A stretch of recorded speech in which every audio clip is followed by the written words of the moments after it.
একদল লোক কিছু কর্মসূচি দিয়েছেন, আপনারা দেখেছেন। আমরা মনে করি যে এগুলোর সাথে তাদের সম্পৃক্ততা আছে নিশ্চয়ই। এই ধরনের ঘৃণিত কাজ কোনো দলই করবে না, এটা আমাদের প্রত্যাশা।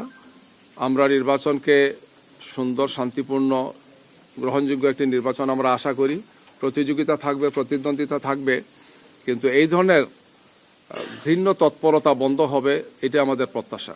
নারী কর্মীরা যখন ভোটের জন্যে বিভিন্ন পাড়ায় মহল্লা যাচ্ছেন, মানুষের বাড়িতে যাচ্ছেন, ঘরে যাচ্ছেন, বাসায় যাচ্ছেন বা নির্বাচনে কাজ করছেন, তখন একদল লোক তাদের উপর বিভিন্ন ধরনের অত্যাচার, নির্যাতন করছে, সাইবার বুলিং হচ্ছে, শারীরিক নির্যাতন করছে, তাদের হিজাম এবং নেকাব খুলে ফেলছে, বিভিন্ন ধরনের হুমকি দুমকি দিচ্ছে।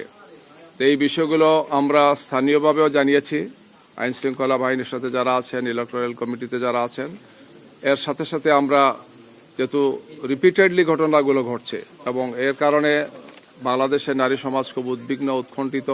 একটি সুন্দর, সুষ্ঠু, গ্রহণযোগ্য, শান্তিপূর্ণ নির্বাচনের জন্য একটি সুন্দর পরিবেশ দরকার, যেখানে আমাদের ভোটারদের মধ্যে নারীরা হচ্ছেন অর্ধেক নারীরা। সুতরাং তাদের জন্য একটি সুন্দর পরিবেশ নিশ্চিত করা হচ্ছে সরকারের এবং নির্বাচন কমিশনের দায়িত্ব।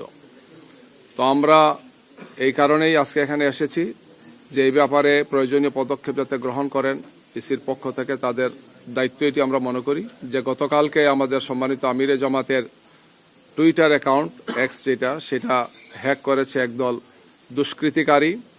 আমরা তাৎক্ষণিকভাবে এটা যখন বুঝতে পেরেছি, তখন প্রয়োজনীয় পদক্ষেপগুলো আমরা গ্রহণ করেছি এবং এই বিষয়ে আমাদের বক্তব্য আজকে আমরা সকালবেলা আমাদের অফিসে তাৎক্ষণিকভাবে সাংবাদিকদের সামনে সেটা বলেছি। রাত্রে আমরা জিডি করেছি থানায় এবং এখন আমাদের পক্ষ থেকে, আমাদের সাইবার টিমের পক্ষ থেকে আমরা সাইবার সিকিউরিটি আইনে মামলা করার জন্য আমরা প্রস্তুতি নিয়ে অলরেডি সে সমস্ত কাগজপত্র আমরা অনলাইনে জমা দিয়েছি।